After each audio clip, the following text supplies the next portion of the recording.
Hi friends, ನನ್ನ ಜೀವನದಲ್ಲಿ ಸಿಕ್ಕಾಪಟ್ಟೆ ನೊಂದಿದ್ದೀನಿ. ಒಂದು ವಾರದಿಂದ ಅಂತೂ ಸೀರಿಯಸ್ ಆಗಿ ತುಂಬ ನೊಂದಿದ್ದೀನಿ. ಸಹಾಯ ಮಾಡೋದು ತಪ್ಪೆ, ಬಟ್ ನನಗೂ ತುಂಬ ಜನ ಸಹಾಯ ಮಾಡಿದ್ದಾರೆ. ಸಾಲ ಕೊಟ್ಟಿದ್ದಾರೆ, ಕೆಲವ್ರು ಕೊಟ್ಟಿದ್ದೀನಿ, ಕೆಲವ್ರು ಕೊಡೋಕ್ಕಾಗಿಲ್ಲ. ಯಾವತ್ತೂ ನಾನು ಈ ಥರ ಧಮಕಿ ಹಾಕಿ ಆವಾಜ್ ಹಾಕಿ ಈ ಥರ ಮಾಡಿಲ್ಲ. ಬಟ್ ಕಾರಣ ತಿಳಿಸ್ತೀನಿ, ನಾನು ಯಾಕೆ ಸಾಯ್ತಾ ಇದ್ದೀನಿ ಅಂತ. ನನ್ನ ಸಾವಿಗೆ ಒಂದು 4 ಜನ ಕಾರಣ ಇದ್ದಾರೆ. ಒಂದು ಸಂಬಂಧೂರು ಕಿರಣ್ ಅಂತ, ಇನ್ನೊಬ್ಬ ಗೋಕುಲ್ ಫ್ಯಾಷನ್ ಹರೀಶ್ ಅಂತ, ಇನ್ನೊಬ್ಬ ಬಂದು ಭಾಸ್ಕರ್ ನಾರಾಯಣಪ್ಪ ಅಂತ, ಇನ್ನೊಬ್ಬ ಬಂದು ದೊಡ್ಡಗಡೆ ಮಧುಗೌಡ ಅಂತ. ಈ 4 ಜನದ ಹಿಂದ್ಗಡೆ ಮೇಯ್ನ್ ಬಂದು ಕಿರಣ್ ಗೌಡ. ಇವನು ವರ್ಣಕಾರ ಇದೆ ಸಂಬಂಧೂರಲ್ಲಿ, ಇವನೇ ಮೇಯ್ನ್ ರೀಸನ್. ಸ್ಟಾರ್ಟ್ ಆಗಿದ್ದೆ ಇವನಿಂದ. ಆಮೇಲೆ ಇನ್ನೊಬ್ಬ ಸರವನ್ನು ನೆನಪಿಕೊಳ್ಳಿ, ಕಿರಣ್ ಗೌಡ, ಸರವಣ್ಣು, ಇದು ಭಾಸ್ಕರ್ ನಾರಾಯಣಪ್ಪ. ಈ ಪೊಲೀಸ್ ಕ್ವಾರ್ಟರ್ಸ್ ಎದುರುಗಡೆ ಇದೆ ಭಾಸ್ಕರ್ ಟೈಲ್ಸ್ ಅಂಗಡಿ, ಭಾಸ್ಕರ್ ನಾರಾಯಣಪ್ಪ. ಆಮೇಲೆ ದೊಡ್ಡಗಡೆ ಮಧುಗೌಡ. ಬಟ್ ಇದರಲ್ಲಿ ಎಲ್ಲಕ್ಕಿಂತ ಮೇಯ್ನು ಇವರು ಯಾರನ್ನ ಬಿಟ್ರು ಇವನು ಕಿರಣ್ ಗೌಡ ಅನ್ನೋನು ಮಾತ್ರ ಬಿಡಬೇಡಿ, ದಯವಿಟ್ಟು ಪೊಲೀಸವ್ರಿಗೆ ಹೇಳ್ತೀನಿ. ಇವನು ಎಂಥ ಫ್ರಾಡ್ ಕೆಲಸ ಮಾಡಿದ್ದೀನಿ ಅಂದರೆ, ಎಂಥ ಹೆಣ್ಮಕ್ಳನ್ನೂ ಬಿಡಲ್ಲ. ಇವೊಂದು ಕಾಲ್ ಲಿಸ್ಟ್ ಚೆಕ್ ಮಾಡಿಸಿ, ಯಾವುದೇ ನಂಬರ್ 12 ಗಂಟೆ 1 ಗಂಟೆ 2 ಗಂಟೆಲ್ಲ ಎಂತೆಂಥ ಕೆಲಸ ಕೊಡ್ತಾನೆ. ಈಗ ಇವನು ಮಾಡಿರೋ ಕೆಲಸ ಎಲ್ಲ ನನ್ನ ಮೇಲೆ ಬಂದಿದೆ. ದಯವಿಟ್ಟು ನೀವು ಫೋನ್ ನಂಬರ್ ಚೆಕ್ ಮಾಡಿ, ನಂದು ಚೆಕ್ ಮಾಡಿಸಿ. ನಂದೇನಾದ್ರು ತಪ್ಪಿದ್ರೆ ಈ ಕೇಸ್ನ ಇಲ್ಲೇ ಕ್ಲೋಸ್ ಮಾಡೋಕ್ಕೆ, ನನ್ನ ಆತ್ಮಹತ್ಯೆಗೆ ಯಾರೂ ಕಾರಣ ಅಲ್ಲ ಅಂತೇಳಿ ಇಲ್ಲೇ ಕ್ಲೋಸ್ ಮಾಡೋಕ್ಕೆ. ಆದರೆ ಈ ಕಿರಣ್ ಗೌಡನ ಕಾಲ್ ಲಿಸ್ಟು, ಇವನು ಇನ್ಸ್ಟಾಗ್ರಾಮ್ ಅಕೌಂಟು, ಮತ್ತು ಇವನು ಕಾಲ್ ಡೀಟೇಲ್ಸು ಎಲ್ಲ ಎತ್ಸಿ, ಆಮೇಲೆ ನಂಬರ್ಸು ಹೇಳ್ತೀನಿ ನಾನು. ನಂಬರ್ಸ್ ನಿಮಗೆ ಗೊತ್ತಾಗುತ್ತೆ ಅವ್ನು ಚೆಕ್ ಮಾಡಿದ್ರೆ. ಆಮೇಲೆ ಅವನೇ ಒಂದು ಸಿಮ್ ತಗೊಟ್ಟಿದ್ದಾನೆ, ಬೇರೆ ನಂಬರು, ಒಂದು ಚಿಕ್ಕ ಫೋನ್ಗೆ. ಅವ್ನು ಮಾಡೋ ಕೆಲಸ ಎಲ್ಲ ನನ್ನ ಮೇಲೆ ಬಂದಿದೆ. ಸೊ ಆಮೇಲೆ ಇನ್ನೊಬ್ರು ಹೇಳ್ತೀನಿ, ದೊಡ್ಡ ಫ್ಯಾಮ್ಲಿ. ಈ ಫ್ಯಾಮ್ಲಿ ಬಂದು ನನ್ನ ಅಟ್ಯಾಕ್ ಮಾಡಿದ್ದಾರೆ. ನಿನ್ನೆ ಬೆಳಗ್ಗೆ ಆರಾಟಾಮ್ರೋ ನಾಯನಹಳ್ಳಿಯಲ್ಲಿ ನಾನು ಇದು ಮುನ್ರಾಜುಗೌಡ ಅವ್ರ ಹತ್ರ ಭೇಟಿಯಾದೆ. ಅಣ್ಣ, ಈ ಥರ ಹಿಂಗೆ ದುಡ್ಡು ಕೊಡ್ಬೇಕು, ನನಗೆ ತುಂಬ ದುಡ್ಡು ಬರಬೇಕು, ಒಂದು 4 ಲಕ್ಷ ಚಿಲ್ಲರೆ. ಅದರಲ್ಲಿ ಅವ್ರ ಕಡೆಯಿಂದ ಟ್ರಾನ್ಸಾಕ್ಷನ್ 1,60,000 ವಾಪಸ್ ಬಂದಿದೆ, 70,000 ಏನೋ ಕ್ಯಾಶ್ ಬಂದಿದೆ. ಎಲ್ಲ ಟೋಟಲಾಗಿ ಎಲ್ಲ ತೆಗೆದು ನನಗೆ ಇನ್ನೂ 1,65,000 ದುಡ್ಡು ಬರಬೇಕು ಅಂತ ಹೇಳಿದೆ. ಸರಿನಾ, ಆಯ್ತಪ್ಪ, ಇದು ಆಯ್ತಪ್ಪ ಅಂತ ಹೇಳಿಲ್ಲ. ಅವ್ರು ಕಳಿಸ್ಬಿಟ್ರು, ದುಡ್ಡೆಲ್ಲ ಬರಲ್ಲ, ನೀನು ಇದು ಏನು ಫೋನ್ಪೇ ಅದು ಮಾಡಿರೋದು, ಅವ್ರು ಕ್ಯಾಶ್ ಕೊಟ್ಟಿರ್ತಾರೆ ಅಂತ ಹೇಳ್ತಾರೆ, ಅದು ಇದು ಅಂತ ಹೇಳಿ ಕಳಿಸ್ಬಿಟ್ರು. ಸರಿ ಅಂದ್ಬಿಟ್ಟು ನಾನು ಬಂದುಬಿಟ್ಟೆ. ಹೋದ್ರೆ ಹೋಗಲಿ ಅಂದ್ಬಿಟ್ಟು ನಾನು ಏನು ಮಾತಾಡ್ದಿರ 15ನೇ ತಾರೀಕು ಬಂದುಬಿಟ್ಟೆ. 15ನೇ ತಾರೀಕು ಸಾಯಂಕಾಲ ಫೋನ್ ಮಾಡಿದ್ರು ಮುನ್ರಾಜುಗೌಡ ಅವರೇ. ಆಮೇಲೆ ಹಿಂಗೆ ಶ್ರೀನಿವಾಸ್ ಬಾಬು BJP ಮುಖಂಡರು ಫೋನ್ ಮಾಡಿದ್ರು. ಆನೇಕಲ್ಲು ಅವರು ಪತ್ನಿ ಕೌನ್ಸಿಲರು ಆನೇಕಲ್ಲಲ್ಲಿ BJPಯಿಂದ. ಸೊ ಫೋನ್ ಮಾಡಿದ್ರು, ನಿಂದೇನಿದೆಯಾ, ಅವ್ರು ಫೋನ್ ಮಾಡಿದ್ರಪ್ಪ, ಅವ್ರೇನದು ದುಡ್ಡು ಕೊಡಬೇಕಂತಲ್ಲ, ನಿಂದೇನಿದೆಯಾ ಅದು ಕ್ಲಿಯರ್ ಮಾಡ್ತಾರೆ ಅಂತಪ್ಪ, ನಾಳೆ ಬೆಳಗ್ಗೆ ಬಂದುಬಿಡು ಅಂದರು. ಸರಿ ಅಣ್ಣ, ಆಯ್ತಣ್ಣ ಅಂತ ಬರ್ತೀನಿ ಅಂತ ಹೇಳಿದೆ. ಯಾಕಂದರೆ ನಮ್ಮ ದುಡ್ಡು ಕ್ಲಿಯರ್ ಆಗಬೇಕಲ್ಲ. ನಾನು ತಪ್ಪು ಮಾಡಿದರೆ ನಾನು ಒಬ್ಬನೇ ಹೋಗ್ತಾ ಇರಲಿಲ್ಲ, ಸಿಗ್ತಾನೆ ಇರಲಿಲ್ಲ ಯಾರಿಗೂ, ಎಲ್ಲಾದರೂ ಓಡೋಗ್ಬಿಡ್ತಿದ್ರೆ ಒಂದು 10 ಜನನ ಕರ್ಕೊಬರೋದೋ, ಇಲ್ಲಾಂದರೆ ಬರ್ದಿರ ಇರ್ತಾಯಿದ್ದೆ. ನಾನೇನು ತಪ್ಪು ಮಾಡಿಲ್ಲ. ತಪ್ಪು ಮಾಡಿದರೆ ಆತ್ಮಸಾಕ್ಷಿ ಮುಟ್ಕೊಂಡು ಹೇಳ್ತಾ ಇದ್ದೀನಿ, ನಾನು ಕೊಟ್ಟಿರೋದು ಸತ್ಯ. ನಾನು ದುಡ್ಡಿಗಾಗಿ ಹೋದೆ. ಬಟ್ ಇವರು ನನಗೆ ಹಿಂಗೆ ಮಾಡ್ತಾರೆ ಅಂತ, ಈ ಥರ ಮಾಡ್ತಾರೆ ಅಂತ ಗೊತ್ತಿಲ್ಲ. ಬಟ್ ಆರಾಟಾಮ್ರೋ ಲೇಔಟ್ಗೆ ಹೋದೆ. ಆಮೇಲೆ ನಾಯನಹಳ್ಳಿ ಮುನ್ರಾಜಣ್ಣವ್ರ ಮನೆಯಲ್ಲಿ ಕೂತ್ಕೊಂಡ್ರೆ, ಇಲ್ಲಿ ನಮ್ಮ ಮನೇಲಿ ಎಲ್ಲ ಇರ್ತಾರಪ್ಪ, ಇಲ್ಲಿ ಮಾತಾಡೋದು ಬೇಡ, ಇನ್ನೊಂದು ನನ್ನ ವಿಲ್ಲ ಐತೆ, ಅಲ್ಲಿ ಕರ್ಕೊಂಡು ಹೋಗ್ತೀನಿ ಅಂದರು.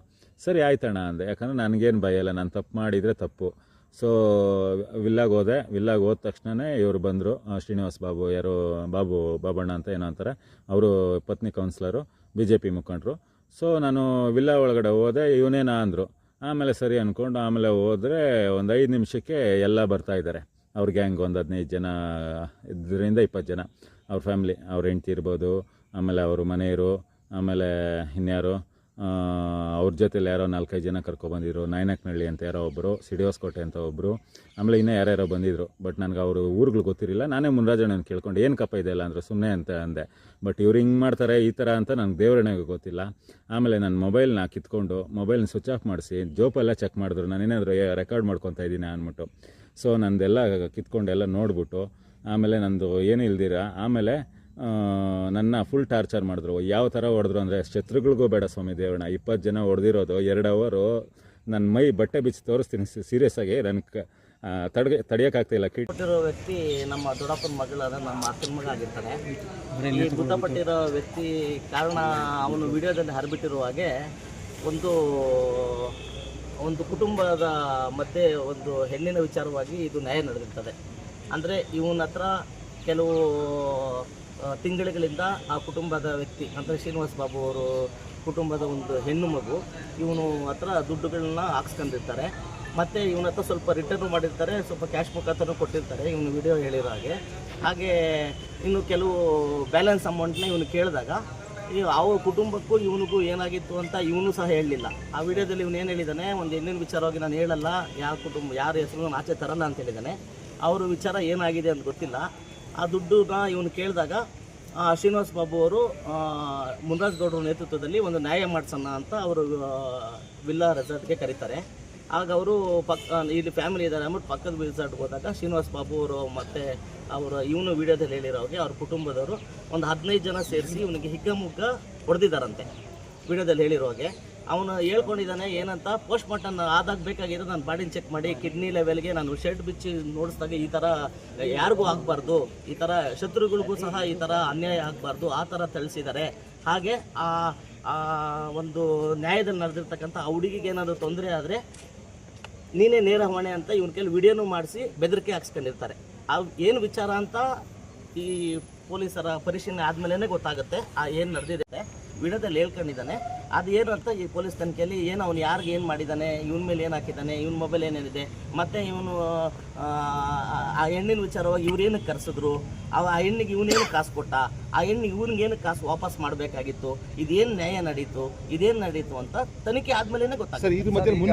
ಈಗ ದುಡ್ಡಿನ ವಿಚಾರ ಕರೆದುಬಿಟ್ಟು ಒಂದು ಮಾತುಕತೆ 1.5 ಲಕ್ಷ ಏನು ಹೇಳ್ತಾರೆ, ಕರೆದುಬಿಟ್ಟು ಮಾತುಕತೆ ಮಾಡಿ ದುಡ್ಡು ಇವಾಗ ಆವಾಗ ಅಂತ ಹೇಳಿ ಕೊಡ್ಬೋದು. ಆದ್ರೆ ಏಕಾಏಕಿ ಒಂದು ಮನೆ ಕರ್ಕೊಂಡೋಗಿ ಕುಡಿ ಹಾಕಿ ಒಂದು 20 ಜನ ಹೊಡಿತಾರೆ ಅಂತ ಸರ್, ಇಲ್ಲಿ ನಮ್ಗೆ ಏನ್ ಶಂಕೆ ಇದೆ ಅಂದ್ರೆ, ಇಲ್ಲಿ ದುಡ್ಡಿನ ವಿಚಾರ ಅಂತ ನೀವು ಬರೀ ಇದು ಹೇಳ್ತಾ ಇದ್ದೀರಾ. ಅಲ್ಲಿ ಆ ಶ್ರೀನಿವಾಸ್ ಬಾಬು ಅವರ ಕುಟುಂಬಕ್ಕೆ ಸಂಬಂಧಪಟ್ಟಂಗೆ ಒಂದು ಹೆಣ್ಣಿನ ಹತ್ರ ಇವನು ದುಡ್ಡು ವ್ಯವಹಾರ ಮಾಡಿರೋದು, ಸರಿನಾ? ಇವನು ಏನಕ್ಕೆ ಇವ್ರ ಹತ್ರ ಇಸ್ಕೊಂಡಿದ್ರು, ಏನಕ್ಕೆ ಇವ್ರು ವಾಪಸ್ ಕೊಟ್ಟಿದ್ರು, ಇವ್ನು ಬ್ಯಾಲೆನ್ಸ್ ಮಾಡ್ತಾ ಏನಕ್ಕೆ ಬಂತು, ಇವನ್ನ ಅಲ್ಲಿ ಕರೆಸಿದ್ದೇನಕ್ಕೆ, ಮತ್ತೆ ಏನಾದ್ರು ಅವ್ರಿಗೇನಾದ್ರು ಮೆಸೇಜ್ ಮಾಡುವಂಥದ್ದು, ಅವ್ರಿಗೆ ಕಾಲ್ ಮಾಡುವಂಥದ್ದು ಅದೆಲ್ಲ ಮಾಡಿದ್ರಾ? ಅದು ನಮಗೆ ಗೊತ್ತಿಲ್ಲ ಸರ್, ಆ ಥರ ನಮಗೆ ಮಾಹಿತಿ ಇಲ್ಲ. ಇವನು ವಿಡಿಯೋದಲ್ಲಿ ಹೇಳ್ಕೊಂಡಿರೋದು ನಿಮ್ಗೆ ಸ್ಪಷ್ಟವಾಗಿ ನಾನು ವಿವರಿಸ್ತಾ ಇದ್ದೀನಿ ಅಷ್ಟೇ. ಇದೇನಕ್ಕೆ ವ್ಯವಹಾರ ನಡೆದಿದೆ ಅಂತ ಈ ಪರಿಶೀಲನೆ ಮಾಡಿ ಮತ್ತೆ ದುಡ್ಡು ಮತ್ತೆ ಇವನು ಮೇಜರ್ ಇವನು ಭಯ ಬಿದ್ದಿರೋದು ಅದೊಂದೇ. ಆ ಹೆಣ್ಣಿಗೆ ಏನಾದ್ರು ತೊಂದರೆ ಆದ್ರೆ ನೀನೇ ಜವಾಬ್ದಾರಿ ಐತ್ಯಾ ಅಂದ್ರೆ ಇವನಿಗೆ ಆ ಥರ ಏನಾದ್ರು ಅವ್ರೇನೋ ತೊಂದರೆ ಮಾಡ್ಕೊಂಡ್ರೆ ನನ್ನ ಮೇಲೆ ಬಂದ್ಬಿಡುತ್ತೆ, ಸಮಾಜದಲ್ಲಿ ನನಗೆ ಏನತೆ ಗೌರವ ಹಾಳಾಗ್ತದೆ ಅಂತ ಭಯ ಬಿದ್ದು ಈ ಥರ ಸೂಸೈಡ್ ಮಾಡ್ಕೊಂಡು. ಇನ್ನೊಂದು ಅವರು ಕೇಳ್ಕೊಂಡಿದ್ದಾರೆ ಕೊನೆಯದಾಗಿ, ಇಲ್ಲಿ ದುಡ್ಡಿರೋರಿಗೆ ಮತ್ತೆ ಬಲಾಢ್ಯರಿಗೆ ಇಲ್ಲಿ ಆಮೇಲೆ ಶಾಸಕರಾಗ್ಲಿ ಪೊಲೀಸ್ನವರಾಗ್ಲಿ ಒಂದು ತನಿಖೆಯನ್ನು ಅದೇ ಸರ್, ಈಗ ಅವ್ನು ರಿಕ್ವೆಸ್ಟ್ ಮುಖಾಂತರ ಪೊಲೀಸ್ ತನಿಖೆ ನಡೀಲಿ. ಇದು ಏನು ಸಾರಾಂಶ ಅಂತ ನಮ್ಮಿಂದ ಕುಟುಂಬಕ್ಕೂ ಸಹ ಮಾಹಿತಿ ಇಲ್ಲ. ಅವನು ವಿಡಿಯೋದಲ್ಲಿ ಏನು ಹೇಳಿದಾನೆ ಅಷ್ಟೇ ನಮಗೂ ಗೊತ್ತಾಗ್ತಾ ಇರೋದು. ಪ್ರವೀಣ್ ಅವರು ಸ್ಪಷ್ಟವಾಗಿ ಕೇಳ್ಕೊಂಡಿದ್ದಾರೆ, ಶಾಸಕರ ಬಗ್ಗೆ ಪೊಲೀಸರು ನ್ಯಾಯ ಕೊಡಿಸಿ, ಎಲ್ಲೋ ಒಂದು ಕಡೆ ಬಡವ್ರಿಗೆ ನ್ಯಾಯ ಸಿಗಲ್ಲ ಅಂತ. ಅಂದರೆ ಎಲ್ಲೋ ಒಂದು ಕಡೆ ನ್ಯಾಯ ಸರ್, ಬಡವರಿಗೆ ಆಗಲಿ ನ್ಯಾಯ ಎಲ್ಲರಿಗೂ ಸಿಕ್ಕುತ್ತೆ ಅಂತ ನಮ್ಮ ನಂಬಿಕೆ. ನಾವು ಫ್ಯಾಮಿಲಿಯವರಾಗಿ ಈ ಒಂದು ಸಾವಿಗೆ ನಾವು ಕೈಕಟ್ಟು ಕೂರೋದಿಲ್ಲ. ಇದು ಕೊನೆ ತನಕ ನಾವು ಹೋರಾಡ್ತೀವಿ. ಈ ಸಾರಾಂಶ ಏನಿದೆ ಅಂತ ಪ್ರತಿ ಹೆಜ್ಜೆಯಲ್ಲೂ ಪೊಲೀಸರ ಜೊತೆ ನಾವು ನಿಂತ್ಕೊಂಡು ಏನಾಗಿದೆ ಅಂತ ನಾವು ಕಂಡಿಡಿದು ಅವನ ಸಾವಿಗೆ ಅವನು ರಿಕ್ವೆಸ್ಟ್ ಮಾಡಿರೋದಕ್ಕಾದ್ರೂ ನ್ಯಾಯ ಕೊಡಿಸ್ತೀವಿ ಸರ್. ಕಂಪ್ಲೇಂಟ್ ಕೊಟ್ಟಿದ್ದೀವಿ ಸರ್. ಏನಂತ ಕೊಟ್ಟಿದ್ದೀವಿ ಸರ್? ಅದೇ ಸರ್, ಈ ಸಾವಿಗೆ ನಮಗೆ ಮೇಯ್ನ್ ಈಗ ಅವನಿಗೆ ಅಲ್ಲಿ ನೇಣು ಬಿಗಿಯೋ ಸ್ಥಿತಿಯಲ್ಲಿ ಇವನು ರಾತ್ರಿ 9 ಗಂಟೆಯಲ್ಲಿ ಊಟ ಮುಗಿಸ್ಕೊಂಡು ಫೋನ್ ಬಂತು ಅಂತ ಹೊರಗಡೆ ಬಂದಿದ್ದಾನೆ. ರಾತ್ರಿ ಮನೆಗೆ ಹೋಗಿಲ್ಲ. ಇವನು ಫೋನ್ ಮಾಡಿ ಕರೆಸ್ಕೊಂಡ್ರ ಅಲ್ಲಿ ನೇಣು ಬಿಗಿದ ಸ್ಥಿತಿಯಲ್ಲಿ ಅವನಿಗೆ ಅಲ್ಲಿ ಮರಕ್ಕೆ ಅವನಿಗೆ ಕಾಲು ನೆಲದಲ್ಲಿ ನ್ಯಾಸಾಡ್ತಾ ಇತ್ತು ಸರ್. ಇದು ಅವನು ವಿಡಿಯೋದಲ್ಲಿ ಅವನು ನಿನ್ನೆ ಮಧ್ಯಾಹ್ನನೇ ವಿಡಿಯೋ ಮಾಡಿ ಅವ್ನು ಮೊಬೈಲಲ್ಲಿ ಇಟ್ಕೊಂಡು ಬೆಳಗ್ಗೆ 3 ಗಂಟೆಯಲ್ಲಿ ಫೇಸ್ಬುಕ್ಕಲ್ಲಿ ಅದು ಅಪ್ಲೋಡ್ ಮಾಡಿರೋ ರೀತಿ ಇದೆ. ಇದು ಇಲ್ಲ ಫೋನ್ ಮಾಡಿ ಕರೆಸ್ಕೊಂಡು ಹೊಡೆದಿದ್ದಾರೆ ಅಂತಲೂ ಗೊತ್ತಿಲ್ಲ, ಇಲ್ಲ ಅವನೇ ನೇಣು ಹಾಕ್ಕೊಂಡಿದ್ದಾನೆ ಅಂತಲೂ ಗೊತ್ತಿಲ್ಲ. ವಿಡಿಯೋದಲ್ಲಿ ನನ್ನ ಸಾವಿಗೆ ನಾನೇ ಕಾರಣ ಅಂತ ಹೇಳಿದ್ದಾನೆ. ಬಟ್ ಆ ಸ್ಥಿತಿ ನೋಡಿದ್ರೆ ನಮಗೆ ಅನುಮಾನವಾಗಿದೆ ಸರ್. ಸರ್, ನಾವೀಗ 2 ಮೆನ್ಷನ್ ಮಾಡಿದ್ದೀವಿ ಸರ್. ಇದು ನಮಗೆ ಗೊತ್ತಿಲ್ಲ ಸರ್, ನಾನು ಅನುಮಾನದ ಸಾವು ಅಂತ ಮೆನ್ಷನ್ ಮಾಡಿದ್ದೀವಿ. ಕಾಲು ಅವ್ನು ಮಡಿಸ್ಕೊಂಡು ಫೋಟೋ ನಿಮ್ಗೆ ನೋಡಿದಾಗ ಗೊತ್ತಾಗುತ್ತೆ. ಅವನ ಅಂದೇನು ಬಗ್ಗೆ ಸ್ಥಿತಿಯಲ್ಲಿ ಇದ್ದಾಗ ಫೋಟೋ ನೋಡಿದ್ರೆ ಅದು ಏನಾಗುತ್ತೆ ಅಂತ ನಮಗೆ ತನಿಖೆ ಗೊತ್ತಿಲ್ಲ ಸರ್. ವಿಜಯ್ ಅಂತ ನಾವು ರತ್ನ ಮಗ. ಈ ಒಂದು ಸಾವಿಗೆ ನ್ಯಾಯ ಕೊಡಿಸ್ಲಿ ಪೊಲೀಸರು. ಅವನ ಮನ ನೊಂದಿರೋ ಆತ್ಮಕ್ಕೆ ಶಾಂತಿ ಸಿಗಲಿ ಅಂತ ನಾನು ಮಾಡ್ತೀನಿ.